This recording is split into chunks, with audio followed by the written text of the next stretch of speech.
Yusuf ultah, Larissa Chow tulis pesan menyentuh, siap carikan papa sambung terbaik untuk putranya. Larissa Chow rayakan ultah putranya, Muhammad Yusuf Alvin Ramadan. Ia menuliskan kalimat menyentuh soal kemungkinan cari papa sambung bagi anaknya. Putra Alvin Faiz dan Larissa Chow, Muhammad Yusuf Alvin Ramadan, baru saja merayakan ultah kelima pada Kamis, tanggal 9 Juni tahun 2022. Larissa Chow tampak membuat perayaan sederhana di momen pertambahan usia putranya itu. Ia memilih untuk menggelar syukuran ulang tahun Yusuf bersama anak yatim. Hal itu diketahui dari unggahan terbaru Larissa di Instagram pribadinya. Lewat unggahan tersebut, Larissa membagikan beberapa potret perayaan ultah sang anak.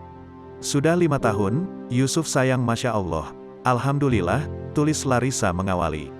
Sejak bercerai dari Alvin Faiz, hingga kini Larissa masih betah dengan statusnya sebagai single parent.